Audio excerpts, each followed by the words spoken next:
제주 해군기지 군관사 공사가 오늘부터 재개됐습니다. 강정마을회는 관사 건설을 끝까지 막겠다고 선언했고 제주도가 제안한 진상규명도 거부했습니다. 제주도가 추경 예산안을 도민 토론회와 설문조사를 통해 편성하기로 했습니다. 외국인 불법 체류자들에게 대포폰을 판매해온 휴대전화 판매업자들이 경찰에 붙잡혔습니다.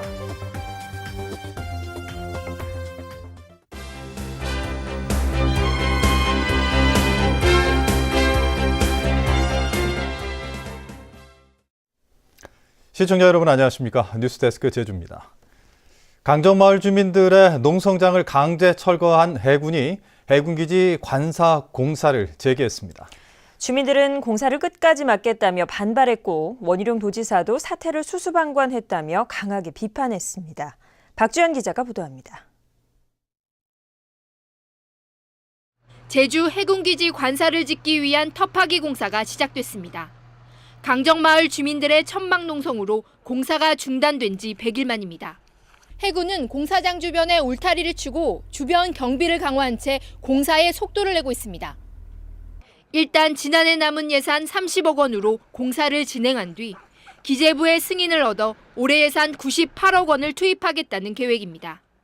기재부의 수시 배정 조건이 국방부와 해군은 제주도와 사전 협의가 필요하다이므로 지금까지 수차례 제주도와 협의 과정을 거쳤으며 앞으로 예산 필요시 기재부에 수시 배정을 요청할 계획입니다. 이에 대해 강정마을회와 시민단체들은 행정 대집행은 공권력의 이름으로 자행된 폭력이라며 관사 건설을 끝까지 막겠다고 밝혔습니다. 특히 원희룡 지사가 갈등을 중재하기는커녕 수수방관했다며 제주도가 제안한 진상규명도 사실상 거부했습니다. 원희룡 도지사 스스로 도민들에게 약속했듯이 강정마을 갈등 해소를 위해 군관사 문제의 전향적 해결을 선언이 아닌 실천으로 화답해야 할 것이다. 이에 대해 제주도는 아직까지 뚜렷한 입장을 내놓지 않고 있고 관사 건설도 막을 수 없다는 입장입니다. 우리 법적으로 권한 가려서 할 건 없다.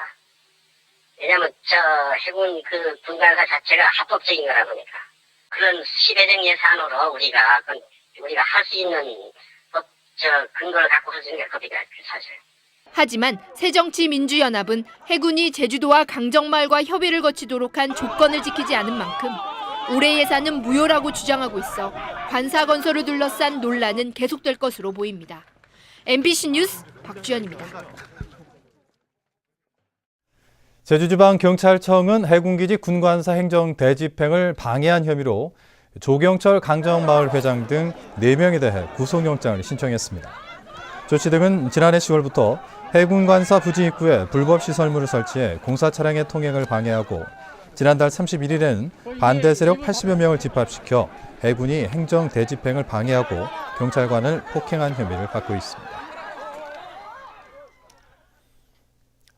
제주 해군기지 행정대집행 지원에 나섰던 해군 장교가 어제 서귀포 시내 호텔에서 숨진 사건과 관련해 군 당국은 사고사 가능성에 무게를 두고 수사하고 있습니다. 해군은 어제 새벽 2시 반쯤 숨진 장모 대위가 객실 베란다에 완강기를 타고 내려오다 몸이 뒤집히면서 줄이 몸에 감기는 상황이 CCTV에 찍혔다고 밝혔습니다. 이에 따라 해군은 장 대위가 베란다에 나갔다 문이 잠기자 완강기를 타고 내려오다 사고를 당한 것으로 추정하고 있습니다. 추경 예산안 편성에 어려움을 겪고 있는 제주도가 도민 설문조사로 예산안을 짜겠다고 밝혔습니다. 하지만 제주도의회는 이 같은 방식이 지방의회를 무시하는 것이라며 반발하고 있어 예산 심의 과정에서 진통이 예상됩니다. 현재용 기자가 보도합니다. 되살릴 예산 항목을 정해달라는 요구가 제주도 의회에서 받아들여지지 않자 제주도가 도민 의견 수렴으로 방향을 바꿨습니다. 김용구 제주도 기획조정실장은 삭감된 1,636억 원 가운데 되살릴 필요가 있는 예산이 무엇인지를 도민 의견을 확인해 추경 예산안을 편성하겠다고 밝혔습니다. 삭감 예산의 편성 범위와 분야별 부활 예산의 우선순위 등에 대해 오는 5일까지 제주도청 홈페이지에서 설문조사를 실시합니다. 또 도민 토론회도 한 차례 열어 다음 주에 추경 예산안을 제출합니다. 응급민생 추경 예산은 도민사회의 혼란과 불편을 최소화하기 위해 필수적인 조치를 취하기 위한 것입니다.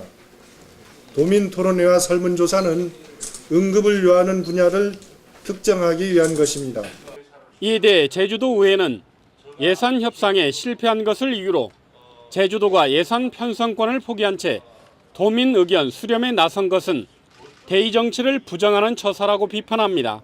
도의회하고 충분한 얘기가 있어야 될 거 아니냐. 일방적으로 통보식으로 한다면 그게 민주주의가 아니죠. 제주도가 교착 상태에 놓인 예산 갈등을 풀기 위해 도민 의견 수렴에 나섰지만 제주도 의회가 대의 정치를 부정한다고 반발하면서 예산 정국은 갈수록 꼬이게 됐습니다. MBC 뉴스 현재훈입니다. 제주도의회는 제주도가 제의를 요구한 새 예산 27건에 171억 원을 검토한 결과 170억 원은 위법하지 않아 제의 요구가 타당하지 않다고 밝혔습니다. 하지만 사회복무요원의 여비 1억 1천만 원은 위법 여부에 대한 다툼의 소지가 있다고 덧붙였습니다. 한편 제주도의회는 내일 오후 본회의 개회 전에 전체 의원 간담회를 열어 제의 요구안 처리 방향을 논의할 예정입니다. 외국인 불법 체류자들은 신분이 확인되지 않다 보니 합법적으로는 휴대폰을 구입할 수 없는데요. 이 불법 체류자들에게 이른바 대포폰을 판매한 휴대폰 판매업자 일당이 경찰에 붙잡혔습니다. 이소현 기자입니다. 제주 시내 한 오피스텔. 다른 사람의 명의로 사용할 수 있는 이른바 대포폰 수십여 대가 진열돼 있습니다. 금고 안에는 중국 위안화 등 현금이 가득합니다. 휴대폰 판매업자 40살 이모 씨가 이곳에서 지난해 8월부터 대포폰을 판매한 것으로 확인된 불법 체류자는 15명. 외국인이 휴대폰을 개통하려면 법무부로부터 체류 자격 확인 절차를 밟아야 하는 점을 노린 겁니다. 이들은 불법 체류자들을 대상으로 유심비를 10배가량 비싸게 받아 자신들의 가족이나 지인 등의 명의로 휴대폰을 불법 개통해줬습니다. 조선 쪽을 통해 중국인들을 모집하고 휴대폰 요금은 선불로 내도록 했습니다. 공항에 도착하는 사람들한테 명함을 돌리거나 아니면 그 공사장 등 불법 체류자들이 이 머무는 곳에서 어느 곳에 가면 그 대포폰을 해준다. 그런 말을 듣고 찾아가는 것입니다. 대포폰의 경우 사용자 추적이 쉽지 않아 이처럼 불법 유통이 이루어진다는 게 업계의 얘기입니다. 한 건만 하면은 이제 뭐 돈이 몇 배가 되니까 갈등법 이것 때문에 많이 안 좋아졌어요, 판매하기가. 자기네도 먹고 살려면은 알면서도 해주고 그러거든요. 그럼 경찰은 휴대전화 판매업자 3명을 전기통신사업법 위반 혐의로 입건하는 한편 매출 장부에 기록된 500여 건의 대포폰이 실제로 판매됐는지도 조사하고 있습니다. MBC 뉴스 이소연입니다. 네, 지난해 제주 전국체전 승마 경기가 인천에서 열린 것과 관련해 제주도가 대한체육회와 대한승마협회를 상대로 5억 원의 손해배상 청구 소송을 냈습니다. 제주도는 전국체전 규정상 제주도가 경기장을 배정하고 대한체육회가 승인해야 하는데도 대한체육회와 승마협회가 일방적으로 경기장을 바꿔 손해를 끼쳤다고 주장했습니다. 손해배상 금액 5억 원은 승마 경기용 기구 구입비와 경기 무산에 따른 경제적 손실이며 경기장 건립비용 60억 원은 제외됐습니다.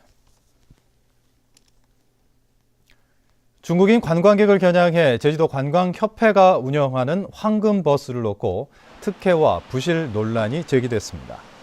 제주관광진흥회는 제주도가 사업자를 공모하면서 공모와 신청 기간이 짧아 사실상 특정 단체에 밀어주기였다며 감사위원회에 감사를 요청했습니다.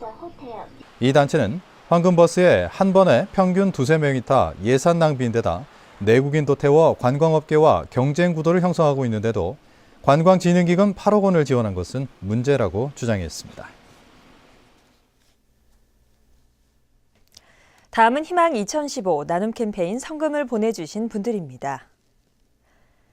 대한불교 조계종 재석사 주지스님과 바람일 합창단 일동이 30만 원, 이중흥 씨가 11만 1,510원, 다음 카페 제주어멍에서 82만 원을 맡겨주셨습니다. 제주 MBC가 지난해 11월 시작된 희망 2015 나눔 성금 모금을 마감한 결과 제주 도민들께서 1억 3,492만 1,390원을 보내주셨습니다. 감사합니다. 대정읍 상하수도 보호대책위원회는 오늘 제주도 의회에서 기자회견을 열고 제주 양돈축협이 서귀포시 안덕면 동광리에 추진하는 도축장을 철회하라고 요구했습니다. 뉴스데스크 제주였습니다. 시청자 여러분 고맙습니다.